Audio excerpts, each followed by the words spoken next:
And so what I realized and recognized is despite 20 years of financial education, which many people don't have, I realized that my relationship with money was really a mirror reflection of the relationship I had with myself.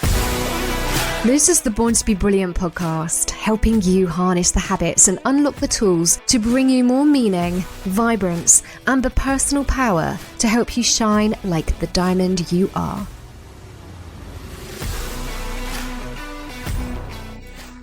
Hi and welcome to this week's episode. Today I am joined by Catherine Morgan.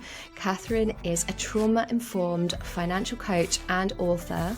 She is the money lady. She is going to share with us today everything you need to understand about your relationship with money, your mindset around money, and how you can get more of it. Catherine, welcome to the show. Thank you so much for having me on your show today, Lucy. Oh, it's a pleasure. I can't wait to delve into this. So to get started, Catherine, could you tell us just a little bit about your journey and what really brought you into the world of being a trauma-informed financial coach?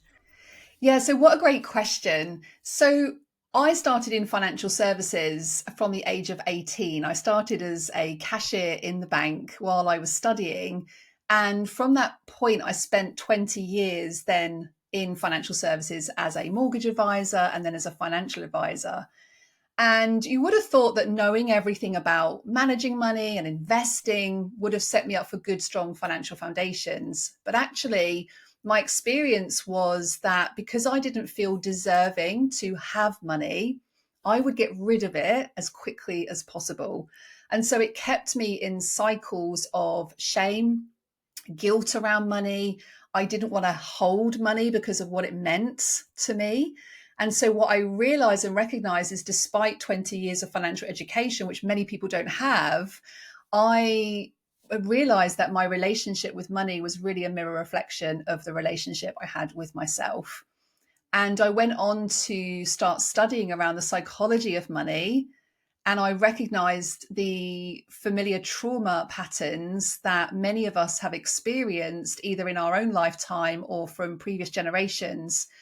And those beliefs became my financial blueprint. And so I'm a really big believer in both financial education for every generation, but also I believe that everybody should be talking about their relationship with money to establish whether we can actually support ourselves to get out of sabotaging cycles where we don't feel deserving to have money or we don't feel deserving to hold on to money. That is so interesting because you don't consciously think that, do you? You don't think, oh no, I want to get rid of it all. Like it's not at a conscious level. It's somewhere deep rooted, and that can. I imagine a lot of people go through life never spotting that and never even being aware that they're doing that. Yeah, absolutely. I think what people are often aware of are some of the things that they say about money or some of the things that they feel about money. Mm-hmm. So if you think about money in itself, money is just a thing that we use to exchange for value, whether that's the car that you're driving or the mobile phone that you're using every day, it's the value exchange, but we give money so much meaning. Mm-hmm. We may have a perception that money is evil or rich people are greedy, or there may be some deep-rooted fear that if I have money, it might be taken away from me. So therefore, I'm going to hoard it. We see a lot of psychology around people hoarding money and save, which means that they don't take risks, so they don't invest, or they don't actually spend because they may feel some guilt attached to spending money on themselves, but may be comfortable to spend on other people, like children, for example. Often see that with mums, actually. It could be that your relationship with money was formed from your relationship with your parents' relationship with money, because if you think about how our relationship with money is formed, it's formed in this imprint period between the age of birth and 6. And there's lots of evidence to show that our beliefs go back even further through 3 prior generations. So if your parents, for example, had the belief that rich people are greedy, or you have to work hard for money, or, don't have too much money, otherwise people won't like you, almost where too much money becomes unsafe, or not enough money becomes unsafe, where we have this feeling of not, running out of money, that creates like an energetic blueprint that we carry in our body. And so you may be conscious of, what does money bring up for you? Does it make you feel anxious? Do you have a fear around money?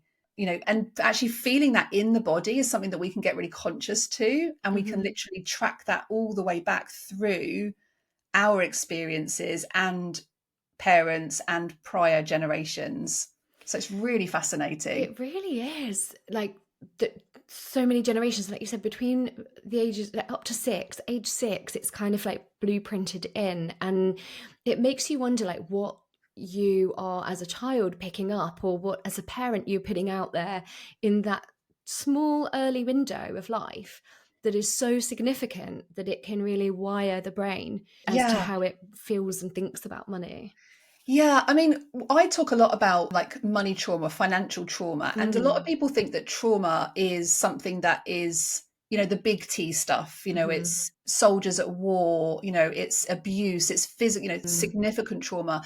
But actually, a trauma is a chemical change in the body where our nervous system feels unsafe. Yeah. And so a trauma occurs when our nervous system shuts down. It goes into fight, flight, freeze, or people pleasing, which is called fawning, when we feel unsafe. And there's lots of evidence to show that when a trauma happens, for example, when I was a kid, my very earliest money trauma was when I went to the bank with my dad. Must have been about 7 years old. This is my conscious memory of this age. And I was about 7 years old, and I walked to the bank with my dad, and we would have this little passbook. I don't know whether you remember the little paper passbooks. Yeah. And I went to the cashier. My dad was in the shop next door, and I went to the cashier to get an update on my balance. I loved, seeing how my money was growing. Yeah. And I remember the sound of the printer. And as the cashier handed the book back to me, my balance had been updated from £3,000 to 0. And I remember looking at my passbook thinking, oh my God, like, what have I done? Where's it gone? Where has this money gone? But I daren't ask because we didn't really talk about money. And that created a trauma in my body where I felt shame or guilt of being responsible for losing money. Right. And I was like, oh my God, like, I can't tell my dad I've lost all this money. Like, where's this money gone? And so it created a trauma blueprint in the body where I felt shame because of a lack of responsibility, which showed up later in my life, because what happened is that trauma response created a belief, and the belief was, I'm not good with money. And so this belief, I'm not good with money, I'm not worthy of having and holding on to money because I just lose it, became the blueprint of how I behaved around money. Now, when I look back at that trauma, I can actually trace back epigenetically through my family genogram, like family tree, of sudden loss, not just of wealth, but sudden loss in my family. So my mum's dad, for example, he passed away in his early 50s. He was in the Japanese prisoner of war camps in the Second World War, and he survived. He came out weighing like 6 stone, and he had a heart attack very suddenly when my mum was little, when they were on holiday down in Cornwall. So that was like second generation of sudden loss. My mum lost her brother when he was 27 in a car accident. There was like lots of very significant patterns in my family genetics where literally the stress and the trauma of those experiences are carried through at a chemical level. It's called epigenetics. And an epigenetic tag is created, which basically tells our cells what to do.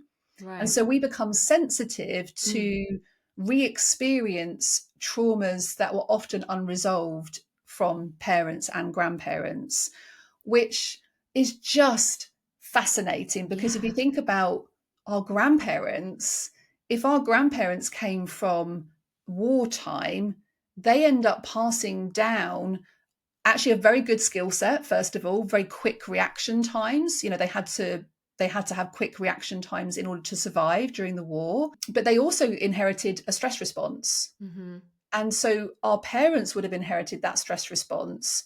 And then potentially we would inherit a stress response because that trauma was never resolved. It was something that was never maybe talked about. It was just something that we had to, they had to live with during that time. Yeah. And so the main contributor to our financial success is actually very often the early relationship that our mothers or grandparents had when it came to fight or flight responses, and whether they were feeling stressed or carrying unresolved trauma that would have then passed through to how we react in certain situations. That is fascinating. It's not, so it's way deeper than just generational money patterns. It's actually, like you say, at that cellular level, how our body responds. That's really mind-blowing.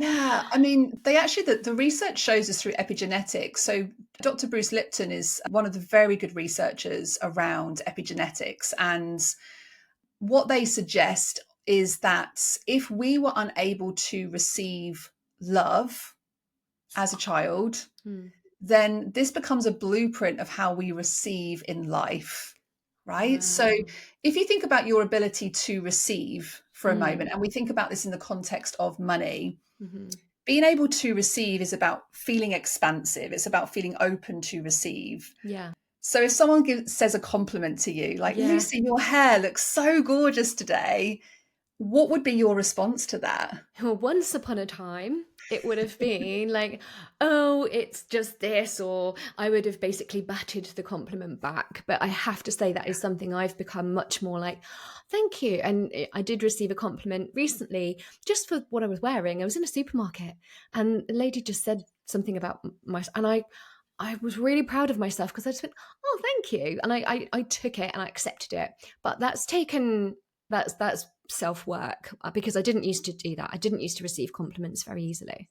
Yeah, and it's a really good gauge, isn't it, of how open are you to receive? And compliments is always a good one to start with. Yeah. Some people will accept it freely, which is a really lovely open way of receiving. Most of us will perhaps receive it but feel the need to give back. And some of us will receive it, but then we'll go into a sabotaging story like, oh, thanks. My hair's really, like, it needs cutting. I need to go to the hairdressers. It's got loads of split ends. And, like, we'll go into negative stories. Okay. Yeah, to be fair, I kind of did do that because I said to this lady, I said, thank you. I mean, oh, it's just a chuck-on outfit. It's not, So I did actually still play it down. And often that's because our belief at core is that in order to receive, there has to be strings attached. So we start to create these stories, and they could be stories from our own experiences, but very often they're stories that we have inherited. And the strings attached one is an interesting one. It's almost like when you're building a business, for example, when you start to become really successful, when you start to make income, perhaps when you're not in hustle mode or you're not working hard for money, that can be very difficult to receive because we're like, but where's the hard work connected with it? And certainly I know that from working with a lot of entrepreneurs, including myself, when I started to get into that business growth stage where I was receiving quite a lot of wealth, I felt like, well, I'm not working hard for that. Like, where's the strings attached?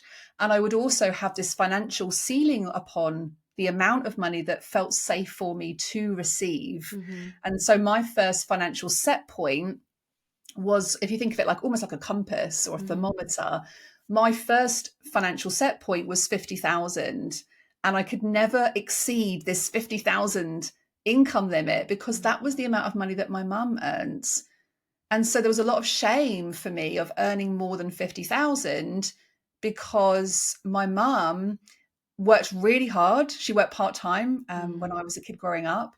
And there was a lot of financial manipulation and financial abuse in her experiences where men controlled money that she was able to receive.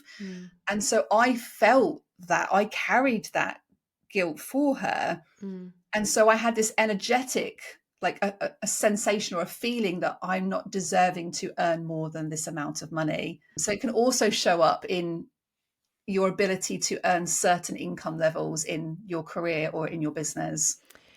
I'm reflecting on a time when I had a bumper month and I had a larger than usual sum of money come my way.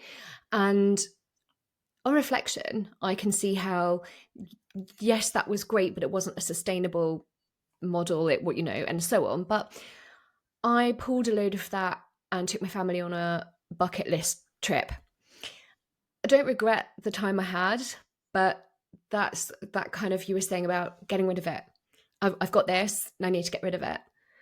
Yeah. Why do we do that? Is it because is it the same? Like, it's because I need to come back down to this set point? Is that?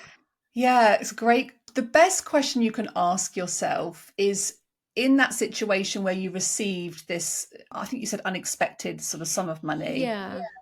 the best question to ask yourself, even in hindsight, is what did you make it mean? Hmm.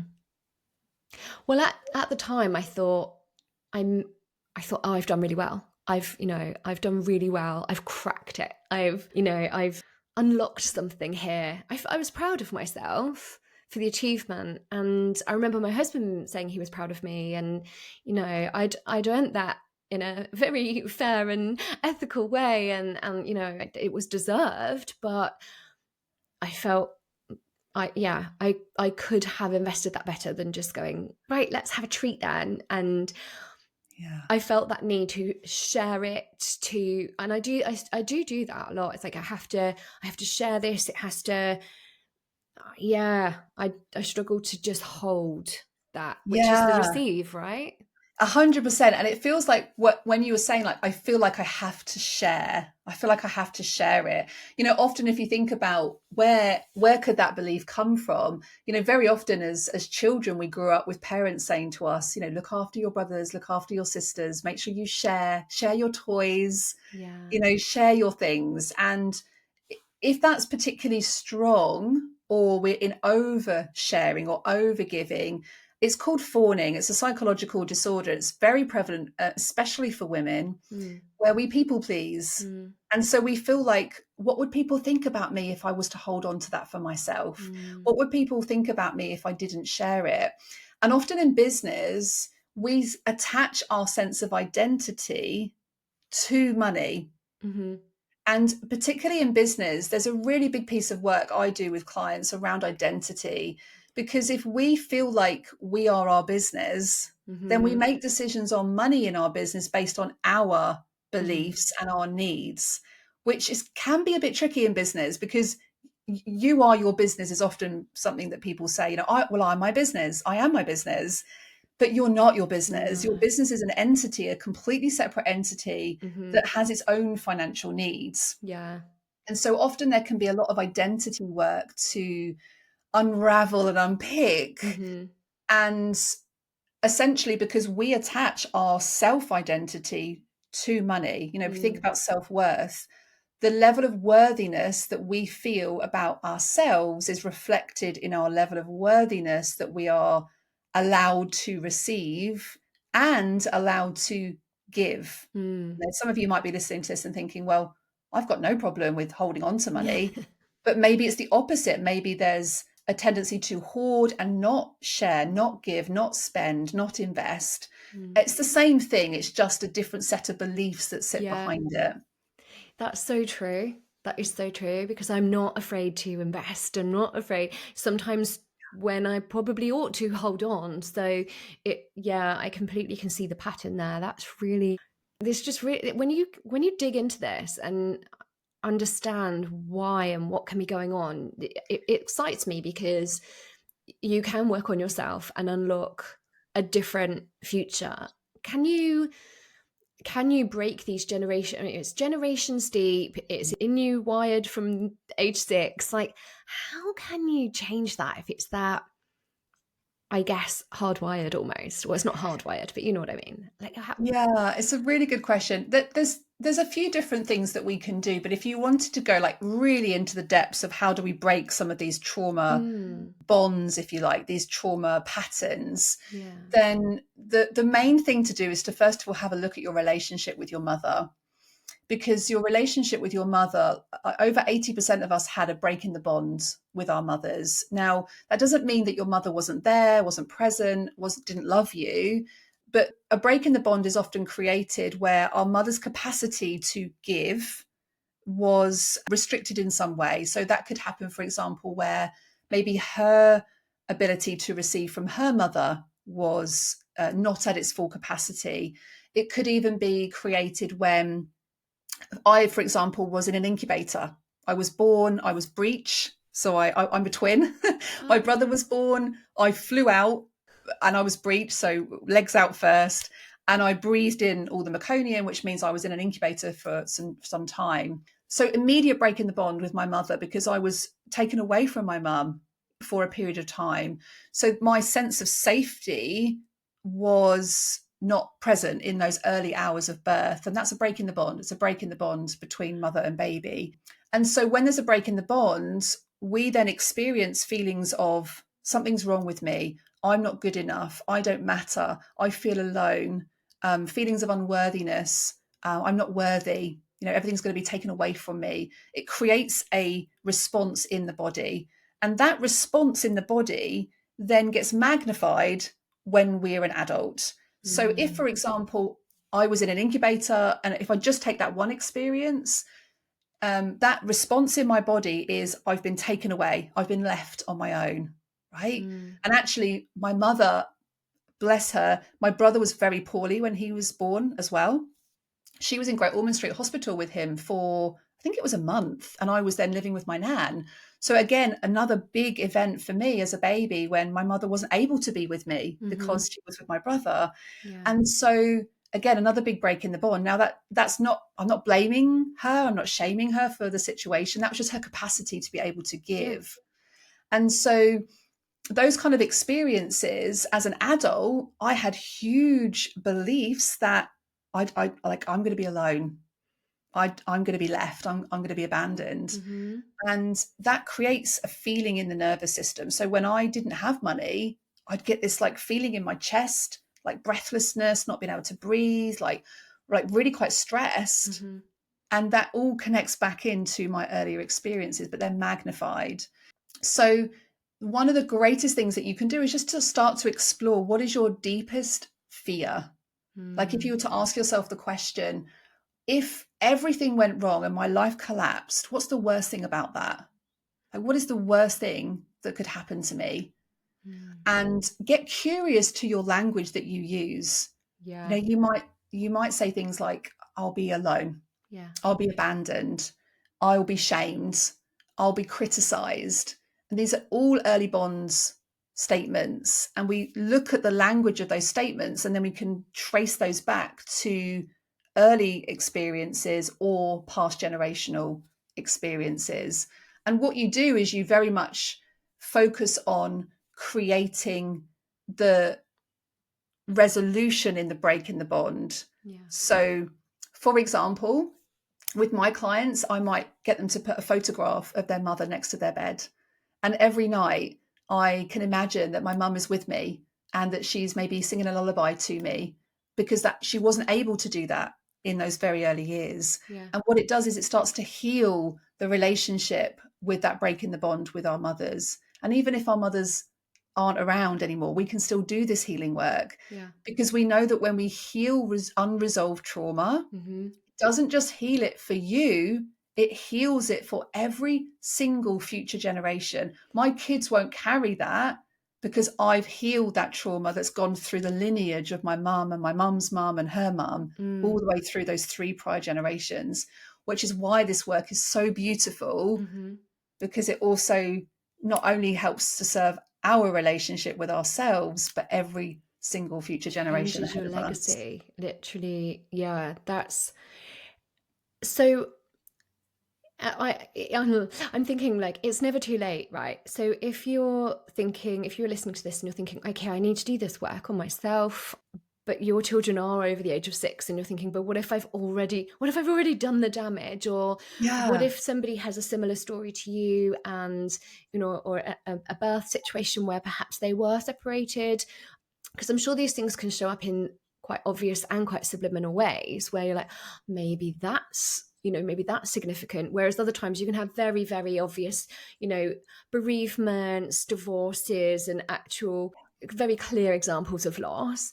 But if somebody's identifying with this and it's resonating and they're thinking, but how do I do that now? And how do I almost undo anything that may have happened to my children? Because I imagine that will come up for people.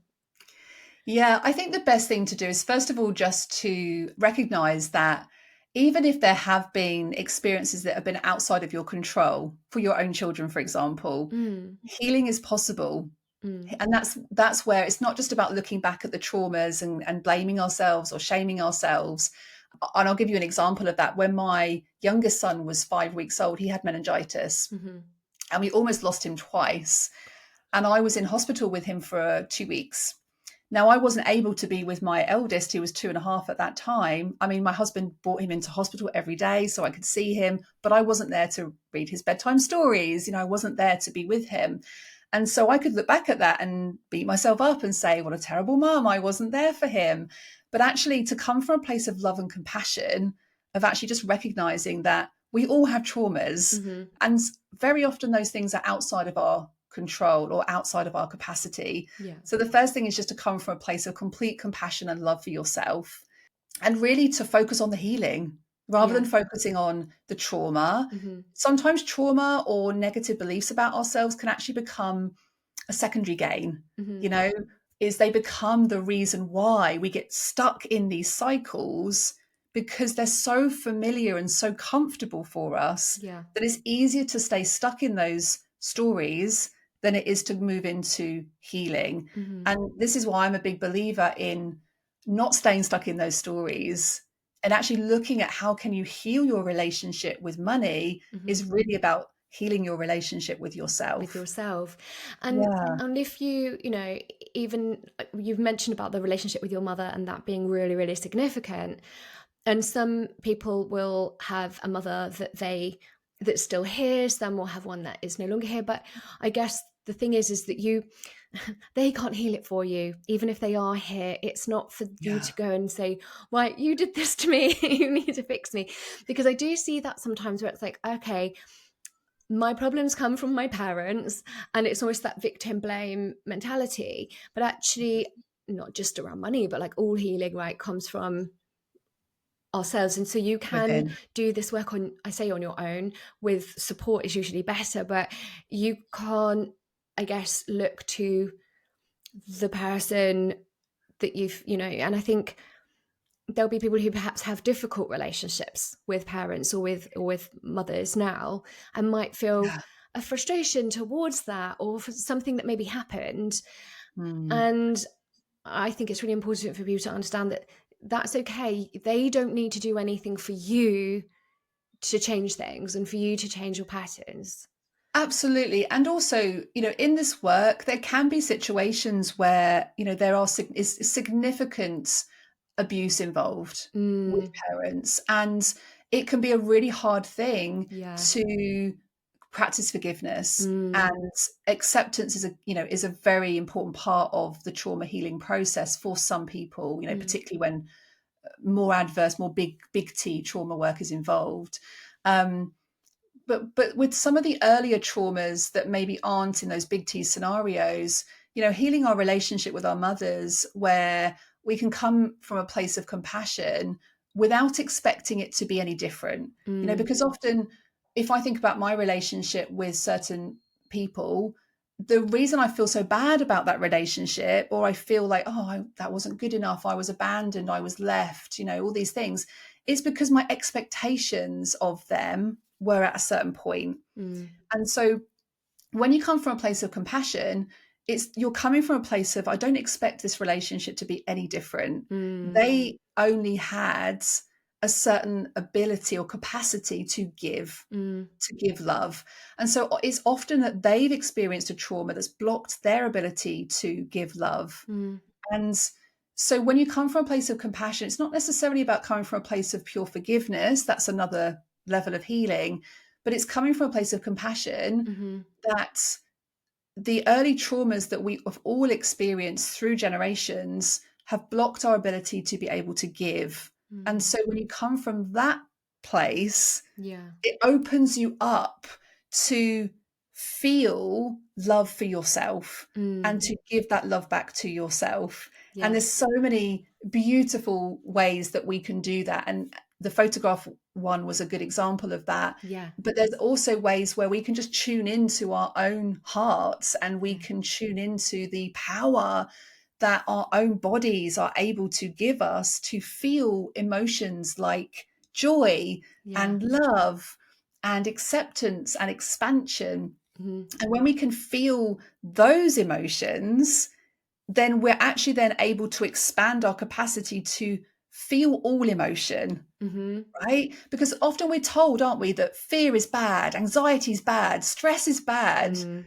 The reason that they're bad is when we don't accept them. Mm-hmm. And then we hold them in our body, and it has a physical reaction. It can, there's lots of evidence to show clearly how stress can impact on our mental health and our physical health. Yeah. But all emotion is needed. And if we try and block an emotion, it blocks the whole spectrum of emotions. We're not able to experience joy and happiness and love if we're blocking fear and stress, because we're holding on to it in our body, which is why the somatic work, the processing through breath work or through nervous system regulation, we use tapping in our community, or EFT. We tap away, releasing some of that perceived negative emotion in order to then be able and open to experience joy and love and expansion and compassion and happiness. I love that. It's like feel all the feels and accept that it's going to come along for the ride, but it doesn't have to dictate your outcomes. And it's really, really interesting how this all relates to money. I could honestly talk to you about this all day long. I think one of the things that I would love to understand is that I believe anyone out there has the capacity or the opportunity to be wealthy, no matter what their background, their upbringing, their intelligence level. It's not something that just some people are lucky, or money goes to money, all those sayings that we get caught up in. And I know there will be people who have generations of living quite hard up and will think, but it's just only people with money make money and so on. It's not true. Like, it can't be true. And I suppose this is all part of how you break that and how you change that. It's a great question. I mean, just what you said there, Lucy, like actually questioning, is this belief even true? So one of the exercises that I love to share is, imagine that you've got a coin in your hand. That coin has two sides. It's got a masculine side, it's got a feminine side, it's got the king and it's got the queen. And so when you think about the things that you hear yourself saying about money, right? Is that belief actually true? Is it true that rich people are greedy? Is it true that you have to work really hard to make money, right? Asking yourself that question, is it true, is a really, really powerful one, because what it does is it tips the conscious logical mind into the unconscious mind of opening it up to possibilities. Well, what if this belief wasn't true? What if this belief that rich people are greedy wasn't true? Then what would be possible? What could you do with all this amazing wealth that you are creating, rather than getting rid of it because you don't feel deserving to have it? How could that money be used to grow your community, to impact in, environments or in communities where people don't have enough financial resources? And suddenly it opens that conversation up to be much more expansive and opportunity based. And also, when you kind of flip that coin, it's how is it serving you? How is this belief serving you? And then you flip it, how is it sabotaging you? How is it stopping you from living your most enriched life? So if your belief is, I have to work hard to make money, how is it serving you? Well, maybe you're working really hard in your job, or you're working really, really hard in your business. You're a grafter. You can multitask and run 3 businesses at the same time. You work really, really hard. But the sabotaging side of that is that you never feel like what you're doing is enough. And you're constantly on this cycle of more. I have to do more. I have to do more. I have to do more.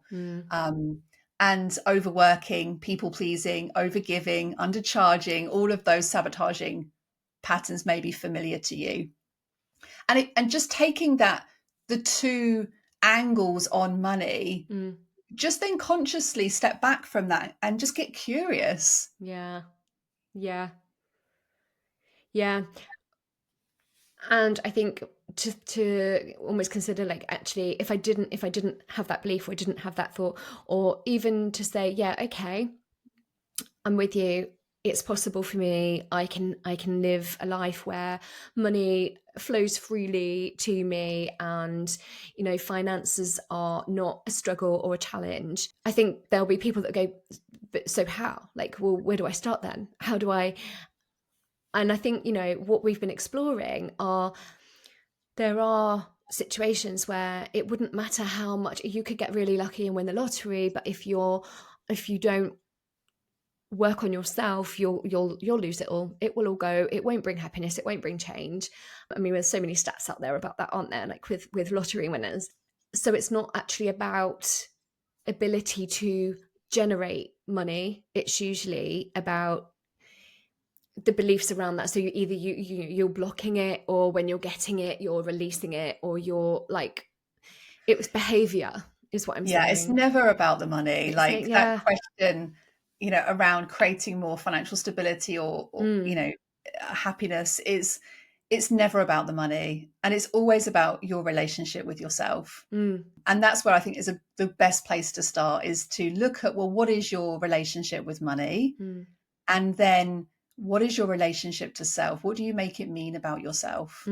That's the best place to start. It's what we call the awareness stage. It's people think that the awareness stage is not practical and it's not going to help me to make more money or save more money. But if we start from a place of logic, then we know that our relationship with money is not logical. It's not rational.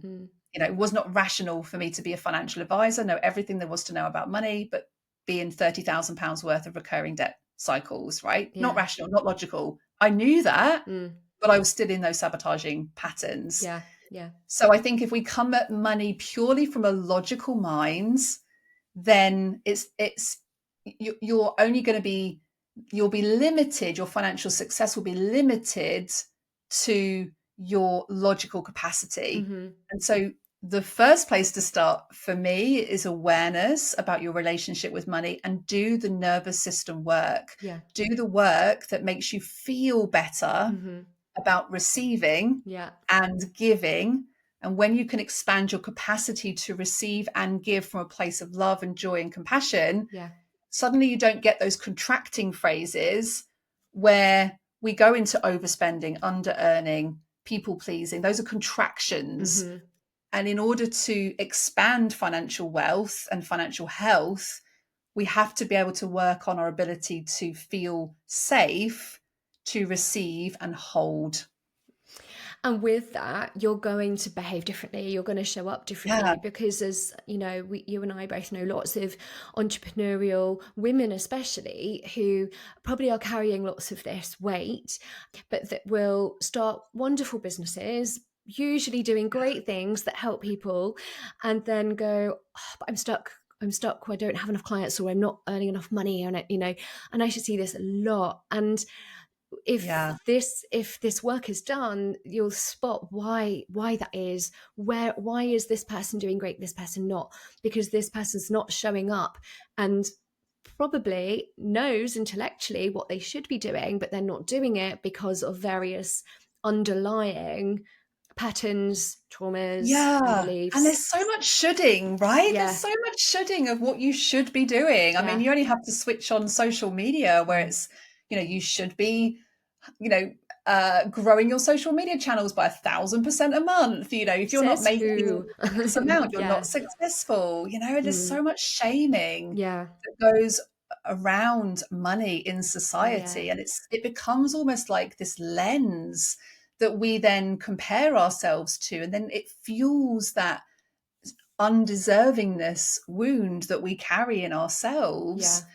And that's why a lot of the time, if you're saying the word, I need to go and do this, I need to be posting on my social media every day, I need to be making more money, it comes from a place of need, and the need is a needy energy. A needy energy is centered in lack, right? And when we're in a place of lack, then everything is not good enough. It's not, it's not enough. And so that kind of neediness pattern is a really interesting one that you can just observe for your language. If you're using words like need, just, I just want to find a few more clients, or I only want to make 5,000 a month or 10,000 a month or 50,000 a month. Spot those language patterns. Yeah. And Limiting. again, the awareness around how you're limiting yourself through your language is indicating that you're operating from a place of scarcity, which means that nothing's ever going to be good enough. And when you don't have enough, it captures your mental capacity. So we then have a limited like mental bandwidth that we are able to operate from. And so, create win-win situations is a great tip. Like, rather than there being a win or a lose, like if you're on a discovery call with a client and you're like, oh, I really need this client to say yes because I really need the money and I'm really want to make some more money in my business. And we go to that call with I really need you to say yes to working with me. It creates a lack mindset. Yeah. Whereas if we go to that call with, cool, if the client says yes to working with me, brilliant. Yeah. Cool. If the client says no to working with me, brilliant, because it just frees up my capacity to then work with somebody else. Yeah. But we get into this scarcity of there's only a limited number of clients that I could ever work with in the billions of people on this planet. So create win-win situations. Create win-win situations with money. If you overspend 1 month, cool. We'll just rebalance it out next month. But you come at it from a place of expansion, love, and like complete compassion of yourself, rather than shoulding on ourselves based on what society tells us that we should be doing with money.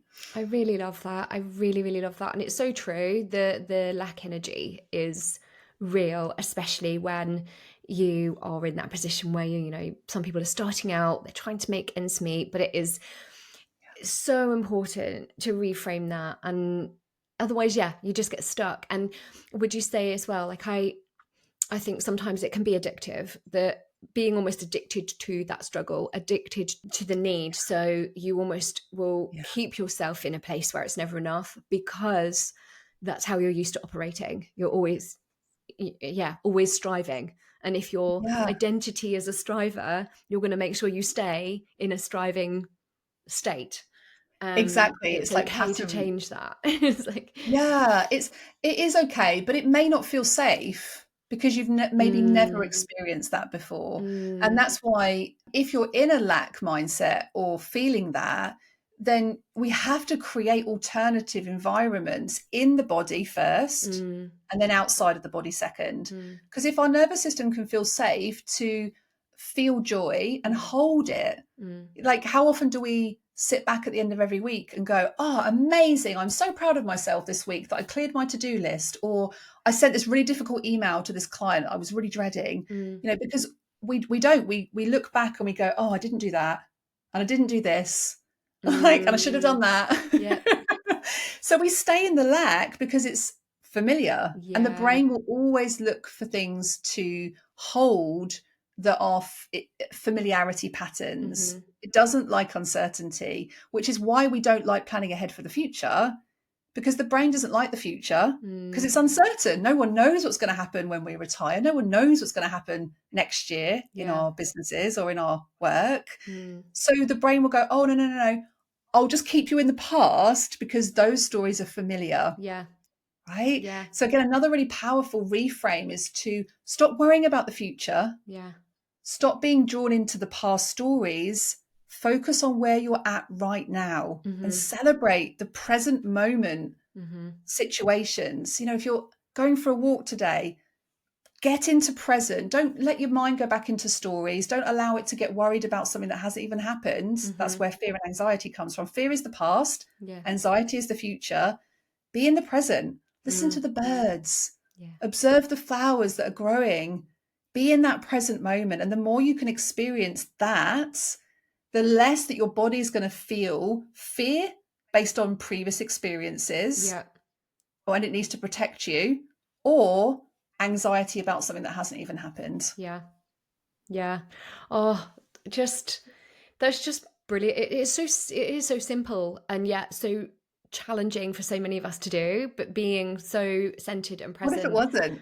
Exactly. What if it was easy? It is really, isn't it? Let's face it. It is. And we make it hard for ourselves, but we don't need to make it hard for ourselves. And honestly, I could talk to you all day on this, Catherine. I really could. I love this.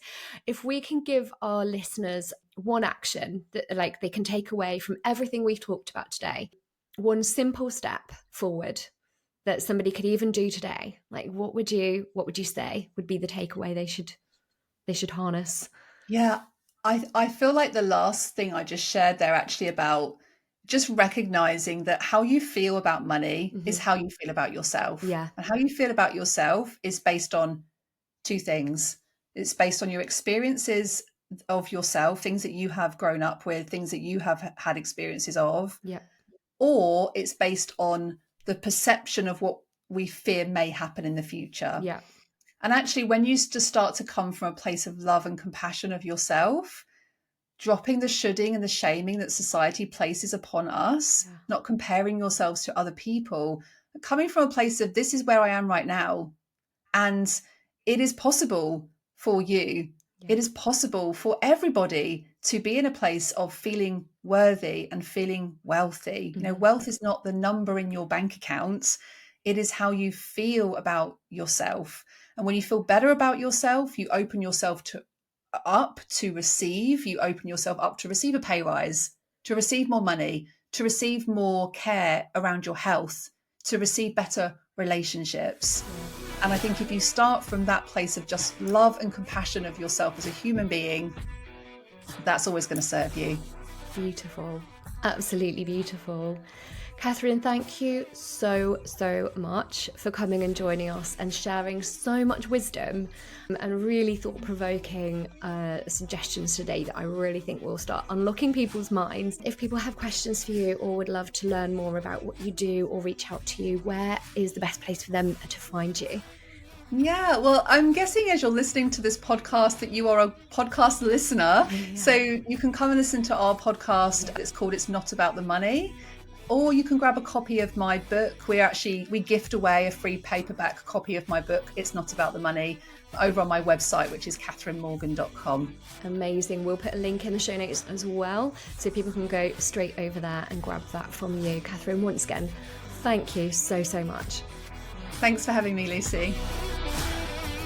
I hope you enjoyed this episode, and remember, go out there and shine your light bright because you were born to be brilliant.